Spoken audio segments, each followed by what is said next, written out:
Yo guys, welcome back to another deck video.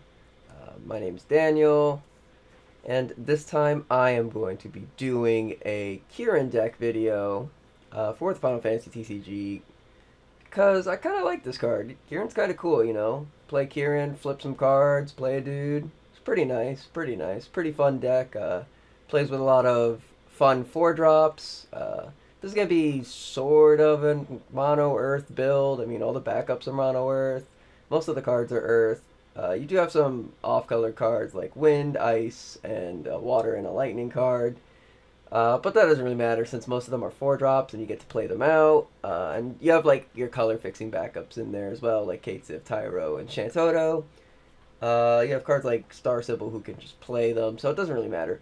But let's jump right into the deck. We're going to have 34 forwards, which is insane, but it kind of matters in this Kirin deck. You kind of want to see just forwards. You want to see bodies, bodies, bodies. Of course, we will jump right into the main card of the deck, being Kirin. You're going to have 3 copies of this in your deck. This is a 6-drop 9k forward. He is brave. He can't be dulled by your opponent's summons or abilities. And then he also can buff the Siegen jobs, which I'm not running any in this deck. But the Siegens are basically Byakko, Sierryu, Genbu, and Suzaku. Yeah, this card is amazing. But the best thing about this card and why is it so amazing is going to be his when enter field, which allows you to reveal 5 cards from the top of your deck, and then you play 1 forward of a cost of 4. This is basically gonna mainly always hit. You can whiff with this because you're playing backups. Most Kirin decks don't really play too many backups. I'm playing 13 just, just in case, as just like I need to play backups because, I need to play the game normally. We also are running 3 summons in here. But yeah, Kirin is very big. There are some amazing cards you can hit in this build, being Renoa to re-trigger the Kirin, Warrior of Light to basically always win you the game. Rugadine is really strong. Even the old Opus 5 wall here is really good hit. Depending on when you play Kirin too, let's say one died and you play another one and you flip your Stola, you can grab back a forward with her, so it's pretty nice. Emet can search you out another Kirin. Vossler will get you a backup. He also, does other cool stuff. But like every card here that you flip, minus the Kate Sif and the Onion Knight, they all do something. So it's pretty nice. But yeah, Kirin is the main boss card of this deck. This is what your deck is built around. Jumping around a little bit, next up we have 3 copies of 4-colored Warrior of Light. This guy's going to allow you to play your Rosa, your Wind cards, and all of your Earth cards. You're never actually going to cast Mr. Warrior of Light here. You're probably just going to flip him off of Kirin, play him off of Star Sybil, or the Onion Knight. Mainly, you just want to free cast this guy. He has all of the keywords, being Haste, First Strike, Brave. He's 10k. He can tap to deal something 5k. It's pretty nice. Pretty nice. And then next up, we'll talk about another big card in this deck. It's going to actually be Mr. Emet here at 2 copies. Emet really strong. He's your Kirin searcher, so when he enters the field, he searches for 1 Earth character of a cost 6 or more and adds it to hand. And then when an Earth character of 6 or more enters the field, you choose 1 forward the opponent controls, and you deal it 8k. So if you have Emmet out and you slap down the Kirin, Kirin will... Well, Emmet will then ping something for 8k, most likely killing stuff. Next up, we have Vossler. Vossler's a key card to talk about here. Again, he is at 2 copies. He searches you a king, a job king, so it's going to be that 1 Kolka in your deck there. But his biggest thing is when he attacks, he reduces the cost of your next forward by 2. This means your LBs and any of your forwards you're going to be playing. Now, the multi-element forwards still have to be paid with the proper CP, but you don't really care about that. What you're mainly trying to reduce here is Kirin. So Kirin for 4 is really nice. Your Stola for 2 is really nice. Emmet for 2 is nice. Rugadine for 2 is nice. He does a lot of... He just has a lot of nice reduction numbers. even in the LBs, something like Shantoto LB for, basically 2 is pretty cool because then you can pay the kicker for her effect, you know? So he does have a lot of good tech here. Even if he dies, you still get that effect. Um, Another sort of slight key card is going to be Renoa. Renoa just allows you to choose one of your forwards and then you remove it and then play it back. So basically, it can re-trigger any on entry. So Kirin, any other once per turn effects, such as Rosa, or like a freaking, I don't know. I guess you have like Emmett you could re-trigger, but you don't really mind too much. If you get Sonon out, you can re-trigger Sonons when enter, which is cool for the Renoa. Um, this and Sid Randall are going to be harder to play out because they're the only ice cards in the deck, so you don't really care too much about casting them. It's more about flipping them off the Kirin. Sid Randall's another cool card in this deck. He's at a 1 of. He is just there to lock your opponent from any auto abilities. So on entry autos just don't work from their forwards. It's pretty nice. Next up, we have 2 copies of Opus 5 Warrior of Light, or Wool. This guy is a pretty cool unit. I still think he's pretty relevant. I'm just going to say that out right now. I mean, if he gets Ahmad, he gets Ahmad. It's fine. You don't care. Like, at the beginning of your attack phase, select 2 of the following 4 is pretty nice. Choosing something to gain Brave, choosing something to get 2K. You don't really care about the dull, to choose a dull forward, deal at 3. But the biggest one is going to be all forwards can't be chosen by summon EX burst or character EX burst. So this means your opponent's forwards as well. It says all forwards. So if they trigger a burst that happens to give a forward like power or something, they cannot choose their thing. Like, they can't choose anything at all, which is really nice. This paired with like a Rugadine is pretty cool because you can be like no bursts, 2K to something. Rugadine swings, gives the Wool Brave, haste, and all that good stuff. So this allows you to basically, combo out and keep advantage. Speaking of Rugadine, we do have him at 2 copies. He is a light 4-drop forward with all the keywords as well. Haste, First Strike, Brave. When he attacks, he gives 1K power and haste, First Strike, and Brave to something. So those are each separate things. So he'll give 1K in haste, 1K First Strike, 1K and Brave on attack. So all of those attack triggers happen as soon as he swings. So he can make something pretty strong. Again, if your opening hand looks like Wool and Rugadine, you could just slap both of them down and then have Rug attack. Or at the beginning of attack phase, Wool will give himself 2K and no burst. Rug swings. And then, you just pump him from there. It's pretty cool. He's a really good aggressive card. He's a perfect flip off the Kirin because then you could give Kirin haste. So it's pretty nice. But yeah, those are like the main key components in the deck. Like, as far as forwards go, so your top priority would be like Kirin, Emmett Selk, Warrior of Light, Renoa, Wool, and Rugadine. Those are like, and Vossler. Those are like your key dudes. Just to get the deck going. Everything else is kind of subject to you and what you would like to play. So I'm doing 2 of the Opus 15 Katsif here. He is a 1-drop forward EX burst. When he enters the field, you just flip the top 2 cards of your deck. If you get a forward, you add it to hand. It's a neat little burst, and it's pretty nice to just play it. You do have to be careful because you are playing the backup Katsif 11, so that is name clash. So if you have it out, you can't play it. We also have 1 copy of Opus 17 Onion Knight. He's a 2-drop win forward that basically just says, he can bounce himself back to hand and play a 3 or 4-drop. So mainly looking to play the 4-drop forward since that's all we have.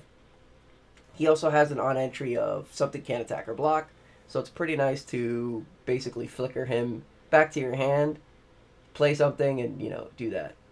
Good stuff. We also have this Prish from Opus 14. Mainly playing it because she is both wind and earth, so she'll allow you to play some of your wind cards, she allows you to play your earth cards.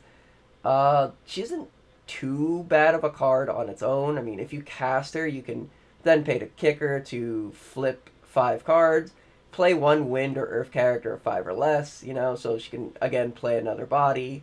And at damage 3, she becomes a 10k with Brave. It's pretty nice. We have one copy of Sonon. He is an EX burst. He is really cool. You cannot really cast this guy without having Tyro or the Kate Sif 11 backup damage 3, I believe. Yeah. But he's just a cool burst that really matters. The 5k power loss and 5k power gain is pretty big.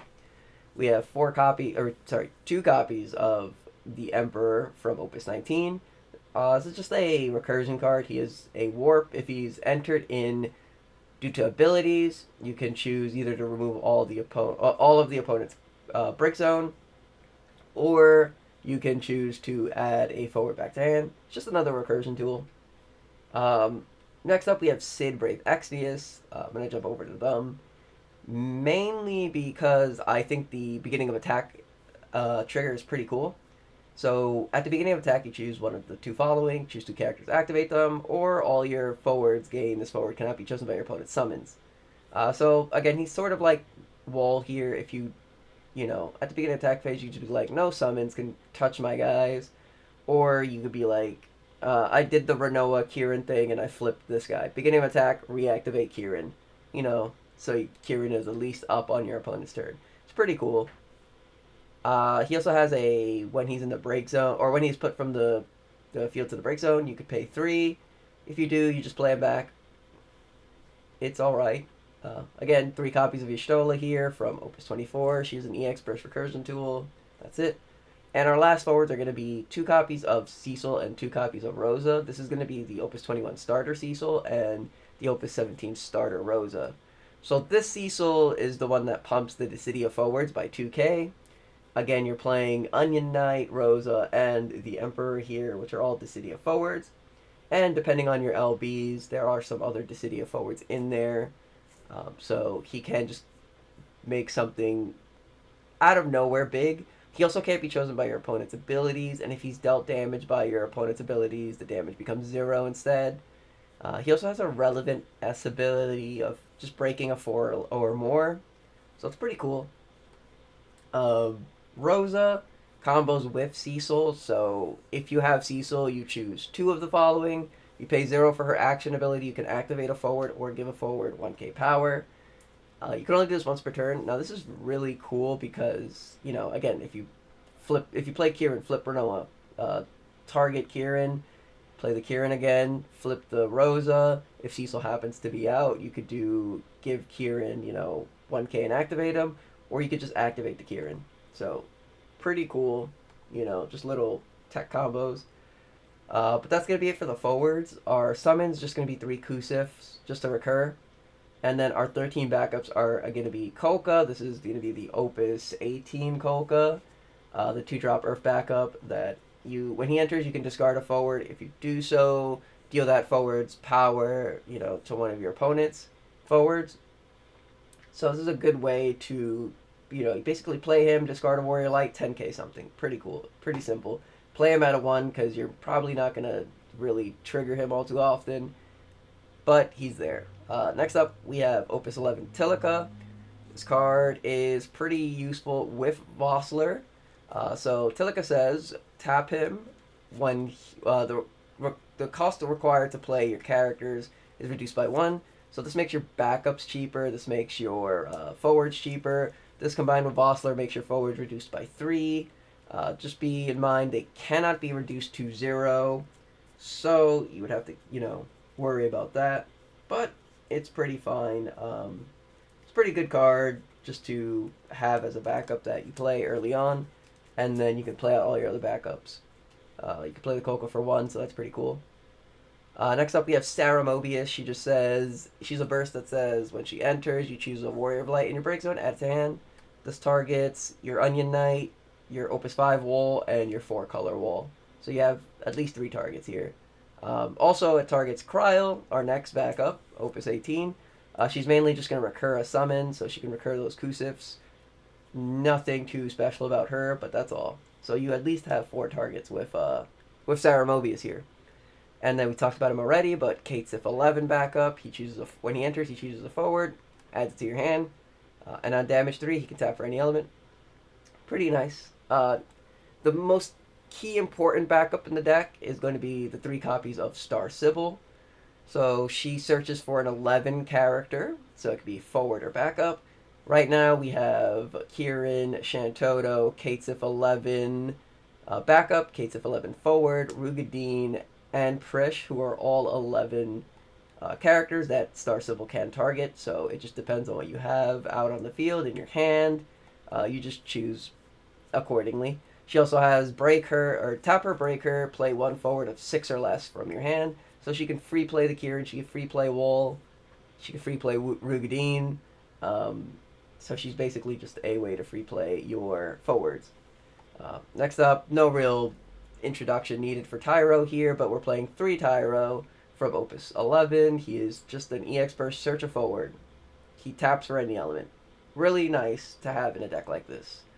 And then our last one is an interesting card. It's going to be Opus 14 Shantoto backup, the 5-drop. This just taps for Wind and Earth. She also has the added effect of when she enters, you reveal the top 5 cards of your deck, and you add 1 Wind and 1 Earth card. You have, what's that, like 2, 3, 4, 5, 6, 7, 8, 9, 10 Wind targets, technically, that you can flip. And you're probably always going to flip a Earth target, since it flips 5. But she is just a nice backup. She gets you an extra card, and she taps for Wind, so she allows you to play your Wind cards.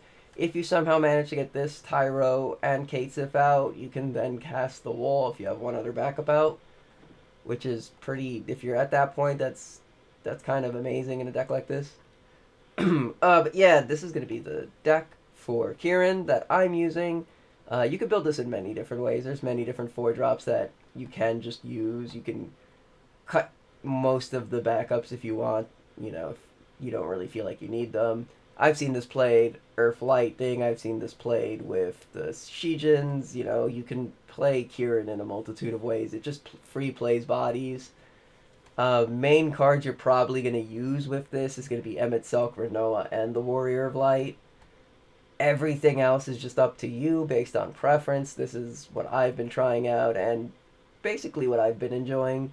Everybody has their own flavor of Kirin, so, just go wild with this. Just to give you guys an example, like always, I always give an example of how the deck functions. So let me do that right now. Here we are.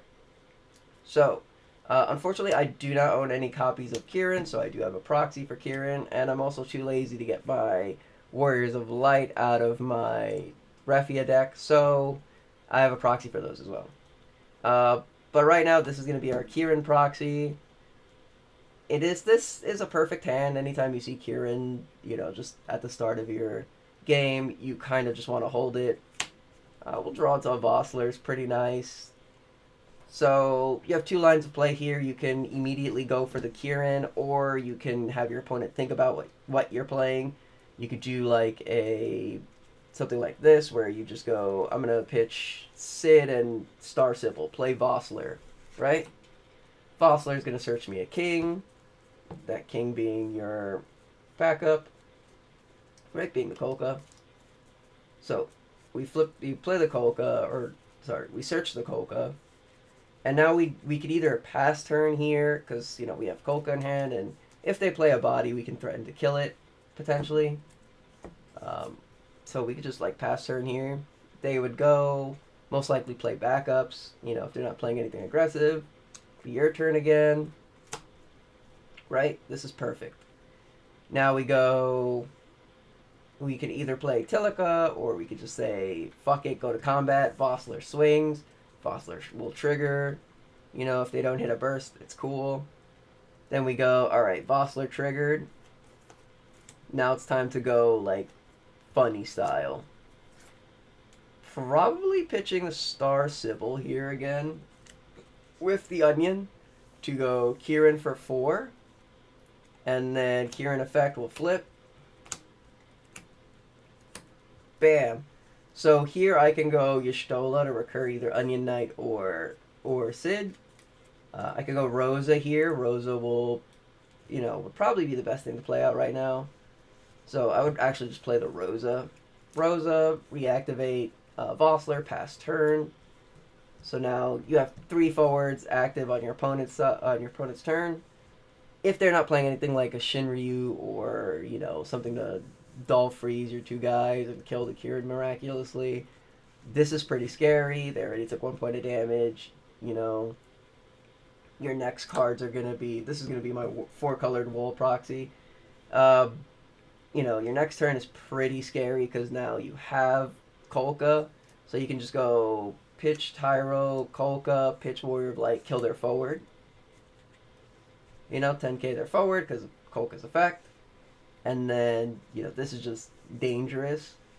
Um, Also, depending on what you have, you know, as your EX burst or as your LBs, you can do Vossler swing. Play a Noctis for 4 is pretty cool. Get back that Warrior of Light. Things like that. So you do have options with this deck. But yeah, that's basically the basic gist of Kirin. It's just you slap the Kirin down. Kirin will just like then proceed to flip stuff. Hopefully, you flip cards that you can really like actually do things with, like a Warrior of Light, or something like a Rugadine or Wool, Emmett Selk. It's pretty cool. You just want to flip Kirin, do fun stuff. But that's going to be it for me and my Kirin deck. I hope you guys enjoyed this video, and feel free to like, comment, subscribe, all that good stuff. Feel free to tell me in the comments below how you would play a Kirin deck and what cards would you use. Other things like that. Just play around with it, have fun with it. Again, this deck is pretty fun, pretty versatile, could be used in multitudes of ways. But that's going to be all from me, guys. Thank you so much for watching, and I'll see you in the next video. Laters!